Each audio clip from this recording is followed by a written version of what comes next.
नमस्कार दर्शक बंधु आज हेउछि जून मास 29 तारिख रविवार। आज सकाळर टॉप 20 देश विदेश राशिफल और अनेक योजनार खबर विषय रे आसंतु नजर पकईबा। तेणुकरी भिडियोटी को प्रथमरु शेष पर्यंत देखंतु एवं भिडियो को गोटे लाइक करंतु एवं मो चैनल को प्रथमे आसीथिले गोटे सब्सक्राइब करी ऑल नोटिफिकेशन को ऑन करंतु फलरे एहीपरी नुआ नुआ खबर मो चैनल साहाय्य आपण माने प्रथमे पाई परिबे एवं आपण माने केउ सब जिल्ला गुडी करू देखुछंती ताहा सबु आपण माने कमेंट साहाय्य मतामत देबे। तो आसंतु आजिर खबर उपरे नजर पकाइबा। प्रथम खबर 2 घंटा पाई 12 जिल्ला को चेतावनी। आगामी 2 घंटा पाई 12 जिल्ला को चेतावनी। प्रबल वर्षिब सतर्क रुह चेतावनी देला आंचलिक पाणीपाग केन्द्र। बिजुली घड़घड़ी सह प्रबल वर्षा संभावना ऑरेंज वार्निंग जारी कला पाणीपाग केन्द्र। सही 12 जिल्ला गुड़िक है मयूरभंज केन्दुझर बालेश्वर को ऑरेंज वार्निंग। सेहीपरि नुआपड़ा बलांगीर संबलपुर सोनपुर अनुगुल बरगढ़ सुंदरगढ़ को मध्य ऑरेंज वार्निंग जारी करिछि पाणीपाग केन्द्र। ट्विन सिटी भुवनेश्वर और कटक भी प्रबल वर्षिब। परवर्ती खबर जोरदार भूमिकंप झटका। फिलीपाइंस रे प्रबल जोर रे भूमिकंप झटका अनुभूत होइछि। नेशनल सेंटर ऑफ सिस्मोलॉजी अनुजाई शनिवार भोर समय रे फिलीपाइंस रे 6.0 तीव्रतार एक भूमिकंप अनुभूत होइथिला। एही भूमिकंप शनिवार भोर 4:37 भारतीय समय रे होइथिला, जहा कि पूरा देश को थराई देइथिला। फिलीपाइंस रो मिनाओ रे एही भूमिकंपर केन्द्रस्थल और गभीरता भूमिकंपर 105 किलोमीटर तले अनुमान करा जाइछि। परवर्ती खबर ज्योतिष शास्त्र अनुसार शुक्र 29 जून दिन 2:08 वृष राशि रे प्रवेश करिवे। एहापरे मिथुन राशि रे प्रवेश करिवे।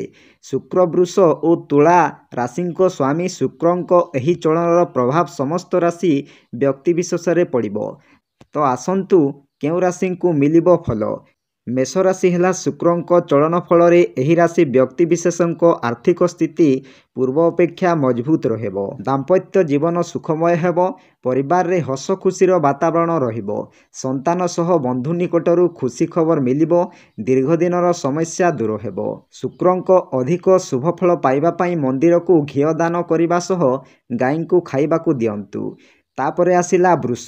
स्वास्थ्य उत्तम रहिबा सह लागी रहिथिबा रोग दूर हेबो। घर को सफा रखंतु, एहा द्वारा सुख समृद्धि वृद्धि हेबो। अविवाहित युवक युवतींको विवाह हेबो। धन गाड़ी घरर सुख मिलिबो। तापरे आसिला मिथुन। नूतन विवाहित दंपति को संतान सुख प्राप्ति हेबो। परिवार रे हस खुशीर वातावरण रहिबो। धन प्राप्ति हेबो। स्वास्थ्य प्रति ध्यान दियंतु। अधिक शुभफल पाइबा पाई घर को सजांतु। तापरे आसिला कर्कट। अनेक दिनर इच्छा पूरण हेबो। स्वास्थ्य उत्तम रहिबो। दीर्घ दिनरु अटकिथिबा काम पूरण हेबो। धन प्राप्ति हेबो। शुक्रंको अधिक सुबल पाई मंदिर को आईना दान करंतु। इतर व्यवहार करंतु। तापरे आसिला सिंह। कौनसी बड़ कार्य रे सफलता मिलिबो। परिवार रे हस खुशीर वातावरण रहिबो। दाम्पत्य जीवन सुखमय हेबो। अधिक शुभफल पाई मंदिर रे दही दान करंतु। तापरे आसिला कन्या। सौभाग्य प्राप्ति हेबो। इच्छा अनुजाई कार्य रे सफलता मिलिबो। स्वास्थ्य उत्तम रहिबो। शुभफल मिलिबो। अधिक शुभफल पाई लाल गाई को खाइबा को दियंतु। तापरे आसिला तुला। मान सम्मान वृद्धि मिलिबो। रोग दूर हेबो। जीवन साथी सह सुखमय समय अतिबाहित करिवे। दीर्घ दिन लागी रहिथिबा समस्या दूर हेबो। व्यवसाय रे मध्य लाभ मिलिबो। अधिक शुभफल पाइबा पाई मंदिर को नियमित जाई दर्शन करंतु। तापरे आसिला बिछा। जीवन साथी सह सहयोग मिलिबो। संतान पक्षरु शुभफल मिलिबो। हठात धन मिलिबो। शुक्रंको शुभफल पाई गेंडु फूल प्रभु को अर्पण करंतु। तापरे आसिला धनु। स्वास्थ्य जनित समस्या दूर हेबो। धन संपत्ति वृद्धि हेबा सह हठात धन प्राप्ति हेबो। बंधुक सह साक्षात हेबे। अधिक शुभफल पाई केशरे सुनेली रंगर क्लिप व्यवहार करंतु। तापरे आसिला मकर।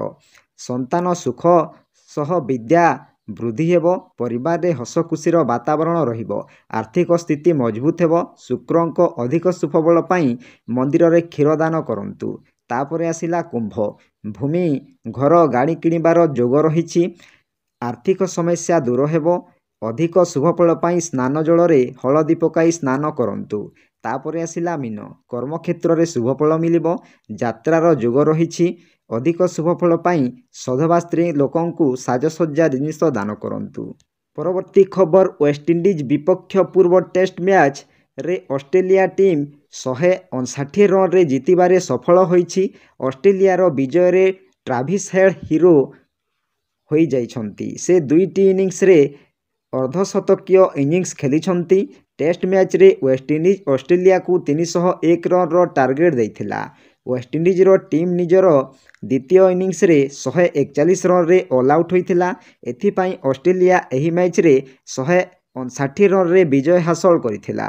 ପରବର୍ତ୍ତୀ ଖବର ଆଜି ମଧ୍ୟପ୍ରଦେଶର ଇତଲାମରେ ଏମ୍ପି ରାଇଜ୍ 2025 କନକ୍ଲେଭ୍ ଅନୁଷ୍ଠିତ ହେବାକୁ ଯାଉଛି। ଏଥିରେ ଯୋଗ ଦେବାକୁ ଆସୁଥିବା ମୁଖ୍ୟମନ୍ତ୍ରୀ ମୋହନ ଯାଦବଙ୍କ କାଫଲାରେ ଡିଜେଲ ବଦଳରେ ପାଣି ଭର୍ତ୍ତି କରାଯିବା ଘଟଣାକୁ ସାମ୍ନାକୁ ଆସିଛି। ଗୁରୁବାର ରାତିରେ କାଫଲାର ପ୍ରାୟ 19ଟି ଗାଡ଼ି ଧୋସି ଗାଁ ନିକଟସ୍ଥ ଭାରତ ପେଟ୍ରୋଲ ପମ୍ପକୁ ଡିଜେଲ ଭର୍ତ୍ତି କରିବାକୁ ଯାଇଥିଲା। ସେଠାରେ ଡିଜେଲ ଭର୍ତ୍ତି କରିବା ପରେ କିଛି ଦୂର ଯାତ୍ରା କରିବା ସମୟରେ ସମସ୍ତ ଗାଡ଼ି ହଠାତ୍ ଅଟକି ଯାଇଥିଲା। ମୁଖ୍ୟମନ୍ତ୍ରୀଙ୍କ କାଫଲାର ଗାଡ଼ିଗୁଡ଼ିକରେ ତ୍ରୁଟି ବିଷୟରେ ସୂଚନା ପାଇବା ମାତ୍ରେ ପ୍ରଶାସନିକ ଅଧିକାରୀମାନେ ଘଟଣାସ୍ଥଳରେ ପହଞ୍ଚିଥିଲେ। ସମସ୍ତ ଗାଡ଼ିରୁ ଡିଜେଲ ଖାଲି କରିବା ସମୟରେ ସେଥିରେ ପାଣି ମିଳିଥିଲା। ଏହି ଉତ୍ତେଜନା ସୃଷ୍ଟି ହୋଇଥିଲା। ଏହା ସହିତ ଅନ୍ୟ କିଛି ଟ୍ରକ୍ ଡ୍ରାଇଭର ମଧ୍ୟ ସମାନ ଅଭିଯୋଗ ନେଇ ପେଟ୍ରୋଲ ପମ୍ପରେ ପହଞ୍ଚିଥିଲେ। ପରବର୍ତ୍ତୀ ଖବର ଭୁବନେଶ୍ୱରରେ ପହଞ୍ଚିଲେ ଆଦାନୀ ଗ୍ରୁପ ଅଧ୍ୟକ୍ଷ ଗୌତମ ଆଦାନୀ। ବିମାନ ବନ୍ଦରରେ ପହଞ୍ଚିବା ପରେ ସିଧାସଳଖ ସେ ପୁରୀ ବାହାରିଛନ୍ତି। ମହାକୁମ୍ଭ ମେଳା ପରେ ପୁରୀ ରଥଯାତ୍ରାରେ ଆଦାନୀ ଗ୍ରୁପ ପକ୍ଷରୁ ଭକ୍ତ ଓ ଶ୍ରଦ୍ଧାଳୁଙ୍କ ପାଇଁ ସେବା ପ୍ରଦାନ କରାଯିବ। ଲୋକଙ୍କ ଧାର୍ମିକ ଭାବନାକୁ ସମ୍ମାନ ଦେଇ ବିଶ୍ୱ ପ୍ରସିଦ୍ଧ ପୁରୀ ରଥଯାତ୍ରାରେ ଆଦାନୀ ଗ୍ରୁପ ସେବା ଯୋଗାଇବା ପାଇଁ ନିଷ୍ପତ୍ତି ନେଇଛି। ମହାପ୍ରଭୁ ଶ୍ରୀ ଜଗନ୍ନାଥଙ୍କ ଏହି ନବ ଦିନାତ୍ମକ ଯାତ୍ରାରେ ଦେଶ ବିଦେଶରୁ ଲକ୍ଷାଧିକ ଭକ୍ତଙ୍କ ସମାଗମ ହୋଇଥାଏ। ପରବର୍ତ୍ତୀ ଖବର ଲଘୁଚାପ ପାଇଁ ସତର୍କତା ମାଡ଼ି ଆସୁଛି ଏକାଥରେ 2ଟି ଲଘୁଚାପ। ଏଥିରେ ଏବେଠୁ ସତର୍କତା ଜାରି କରିଛି ପ୍ରଶାସନ। ବିଶେଷ କରି ଏହି ଯୋଡ଼ା ଲଘୁଚାପ ପୂର୍ବ ଏବଂ ପଶ୍ଚିମ ଭାଗରେ ହେବାର ଆଶଙ୍କା ରହିଛି। ତେଣୁ ସମ୍ଭାବ୍ୟ ଲଘୁଚାପକୁ ଦୃଷ୍ଟିରେ ରଖି ସତର୍କ ରହିଛି ପ୍ରଶାସନ। ଏଥିପାଇଁ ବାଲେଶ୍ୱରର ଜଲେଶ୍ୱରରେ ଡାକବାଜି ଯନ୍ତ୍ର ମାଧ୍ୟମରେ ଲୋକମାନଙ୍କୁ ସଚେତନ କରାଯାଉଛି। ଏଥିସହ ମତ୍ସ୍ୟଜୀବୀମାନଙ୍କୁ ସମୁଦ୍ର ଭିତରକୁ ନ ଯିବା ପାଇଁ ପରାମର୍ଶ ଦିଆଯାଇଛି।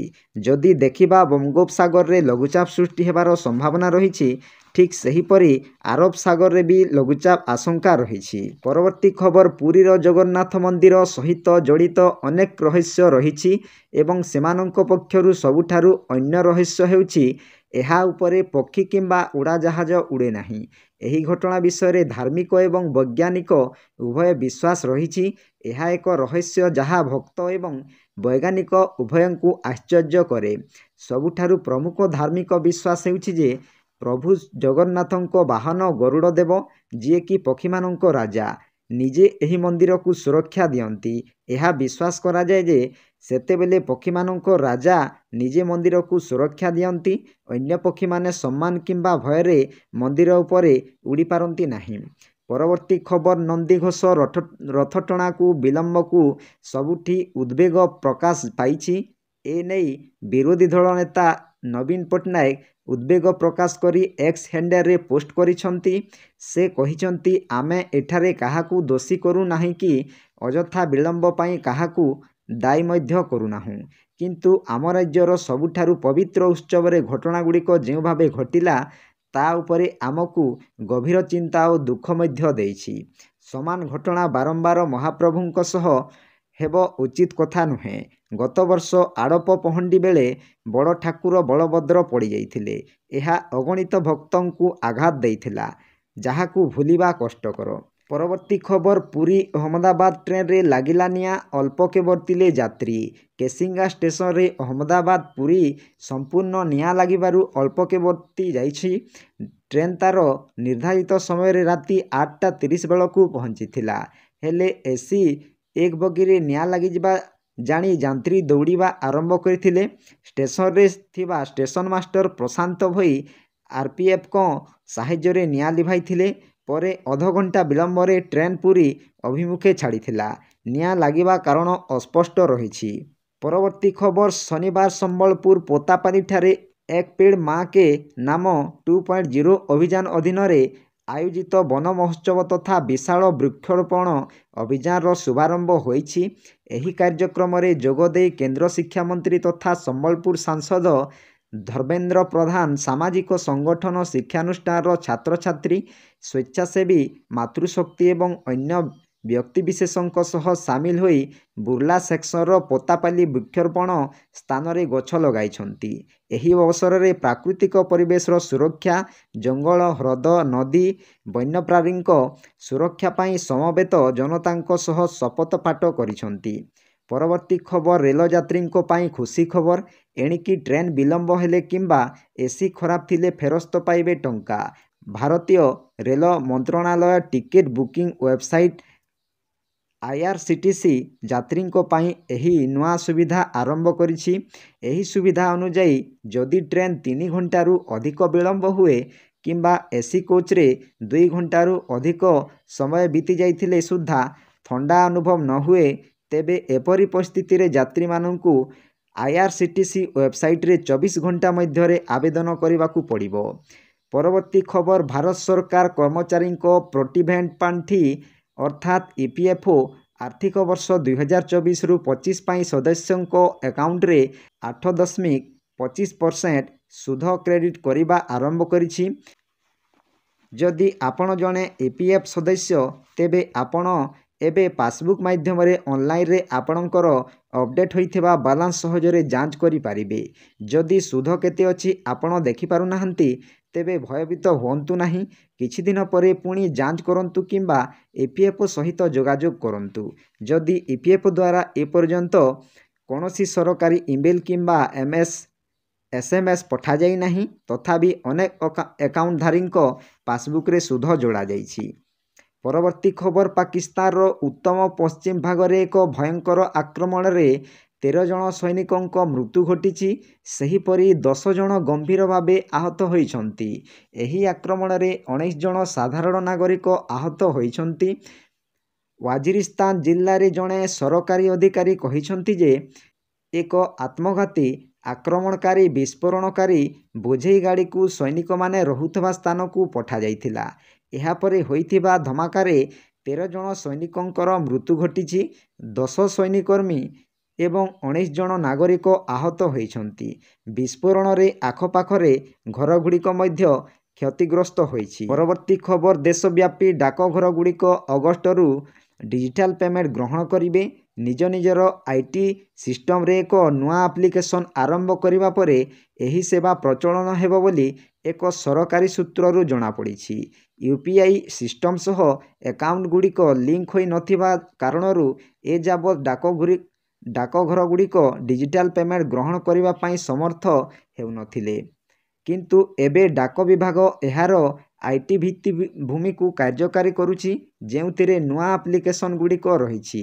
ଏହି ଆପ୍ଲିକେସନଗୁଡ଼ିକ ଡାଇନାମିକ୍ QR କୋଡ୍ ସହ ଟ୍ରାଞ୍ଜାକ୍ସନ ସୁବିଧା ପ୍ରଦାନ କରିପାରିବେ। 2025 ଅଗଷ୍ଟ ସୁଦ୍ଧା ସମସ୍ତ ଡାକଘରେ ଏହାକୁ ଆରମ୍ଭ କରାଯିବ ବୋଲି ସୂତ୍ରରୁ ଜଣାପଡ଼ିଛି। ପରବର୍ତ୍ତୀ ଖବର ରଥଯାତ୍ରା ବିଭ୍ରାଟ ନେଇ ବିରୋଧୀ ଦଳ ନେତା ନବୀନ ପଟ୍ଟନାୟକଙ୍କ ସୋସିଆଲ ମିଡିଆ ପୋଷ୍ଟର କଡ଼ା କାଉଣ୍ଟର ରଖିଲେ ପଞ୍ଚାୟତରାଜ ମନ୍ତ୍ରୀ ରବି ନାୟକ। ପ୍ରତିକ୍ରିୟା ରଖି ମନ୍ତ୍ରୀ କହିଛନ୍ତି, ନବୀନ ପଟ୍ଟନାୟକ ମୁମ୍ବାଇରେ ରହି ସବୁ ଜାଣିଗଲେ। ପ୍ରଭୁ ଜଗନ୍ନାଥ ସେଠିଙ୍କୁ ଯାଇ ତାଙ୍କୁ କହିଦେଲେ ବୋଧହୁଏ ମୁଁ ଯାଇପାରୁନାହିଁ ବୋଲି। ନବୀନ ପଟ୍ଟନାୟକ କ'ଣ କରନ୍ତି ଲୋକେ ଜାଣିନାହାନ୍ତି ନା କ'ଣ? କେତେ ସମୟ ରଥଯାତ୍ରାରେ ରୁହନ୍ତି ଲୋକେ କ'ଣ ଜାଣିନାହାନ୍ତି? କେଉଁ ପ୍ରକାର ଘଟଣା ପୂର୍ବରୁ ଘଟିଛି ଲୋକେ କ'ଣ ଜାଣିନାହାନ୍ତି କି? ଲୋକେ ସବୁ ଜାଣିଛନ୍ତି। ପରବର୍ତ୍ତୀ ଖବର ChatGPT ଭଳି AI ମଡେଲଗୁଡ଼ିକୁ କଡ଼ା ଟକ୍କର ଦେବା ପାଇଁ ଗୁଗଲ ମଧ୍ୟ ପ୍ରସ୍ତୁତି ଆରମ୍ଭ କରିଛି। କମ୍ପାନୀ ଏବେ ଏକ ଏପରି ପଦକ୍ଷେପ ନେଇଛି ଯାହା ସମସ୍ତଙ୍କୁ ପଛରେ ପକାଇପାରେ। ଗୁଗଲ ଏକ ଏପରି AI ମଡେଲ ଆରମ୍ଭ କରିଛି ଯାହାର ସବୁଠାରୁ ବଡ଼ ବିଶେଷତ୍ୱ ହେଉଛି ଏହା ଇଣ୍ଟରନେଟ ବିନା ମଧ୍ୟ କାମ କରିବାରେ ସକ୍ଷମ। ଏହି AI ଟୁଲର ଆଉ କ'ଣ ବିଶେଷତ୍ୱ ରହିଛି ଆସନ୍ତୁ ଜାଣିବା। ଏଆଇର ପ୍ରତିଯୋଗିତାରେ କିଏ ପ୍ରଥମ ହେବ ଏହାକୁ ନେଇ କମ୍ପାନୀଗୁଡ଼ିକ ମଧ୍ୟରେ ଏକ ଦୌଡ଼ ଚାଲିଛି। ଲୋକଙ୍କୁ ଆକର୍ଷିତ କରିବା ପାଇଁ ଚମତ୍କାର ଫିଚର ସହିତ ନୂଆ ନୂଆ ଏଆଇ ମଡେଲ ଗୁଡ଼ିକ ଆସୁଛି। ନିକଟରେ ଗୁଗୁଲ ମଧ୍ୟ ତାର ନୂଆ ଓପନ୍ ସୋର୍ସ ମଡେଲ ଗେମା 3n ଉନ୍ମୋଚନ କରିଛି। ଏହି ଏଆଇ ମଡେଲର ଗୋଟିଏ ନୁହେଁ ଦୁଇଟି ବିଶେଷତ୍ୱ ରହିଛି ଯାହାକୁ ଅନ୍ୟ ଏଆଇ ମଡେଲ ଗୁଡ଼ିକ ଠାରୁ ଅଲଗା କରୁଛି। ପରବର୍ତ୍ତୀ ଖବର କୋଚି ପରୁ ଏବେ ପାଟଣାରେ ଚାଲିବ ୱାଟର ମେଟ୍ରୋ। ବିହାରର ରାଜଧାନୀ ପାଟନାକୁ ମିଳିଲା ବଡ଼ ଉପହାର। ପାଟନାର ଗଙ୍ଗା ନଦୀରେ ଖୁବ୍ ଶୀଘ୍ର ଚାଲିବ ୱାଟର ମେଟ୍ରୋ। ଏନେଇ କେନ୍ଦ୍ର ବନ୍ଦର ଏବଂ ଜଳପଥ ମନ୍ତ୍ରୀ ସର୍ବାନନ୍ଦ ସୋନୋୱାଲ ଘୋଷଣା କରିଛନ୍ତି। ପାଟନାରେ ୱାଟର ମେଟ୍ରୋ ଚଳାଇବା ପାଇଁ କାହିଁକି ଚାଲିଛି ପ୍ରସ୍ତୁତି? ପାଟନାର ରାସ୍ତାକୁ ପ୍ରଶସ୍ତ କରିବା କଷ୍ଟକର। ରାସ୍ତାଗୁଡ଼ିକ ପୂର୍ବରୁ ଟ୍ରାଫିକ୍ ଜାମ୍ ସହିତ ସଂଘର୍ଷ କରୁଛି। ଅଧିକାଂଶ ରାସ୍ତା ଏତେ ସଂକୀର୍ଣ୍ଣ ଯେ ଅଫିସ୍ ଯାଉଥିବା ଲୋକଙ୍କ ଠାରୁ ଆରମ୍ଭ କରି ସ୍କୁଲ ପିଲାଙ୍କ ପର୍ଯ୍ୟନ୍ତ ସମସ୍ତଙ୍କୁ ଅସୁବିଧାର ସମ୍ମୁଖୀନ ହେବାକୁ ପଡ଼େ। ଏହି ସହରଟି ଉତ୍ତରରେ ଗଙ୍ଗା ନଦୀ, ପଶ୍ଚିମରେ ହାଜିପୁର ନିକଟରେ ସୋନ ଏବଂ ଦକ୍ଷିଣରେ ପୁନପନ ଦ୍ୱାରା ଘେରି ହୋଇ ରହିଛି। ପରବର୍ତ୍ତୀ ଖବର ଆଜିଠୁ ଆରମ୍ଭ ହେବ ବାହାର ରତ୍ନଭଣ୍ଡାର ମରାମତି। ଆସନ୍ତା 8 ଦିନ ଭିତରେ କାମ ସାରିବାକୁ ଯୋଜନା।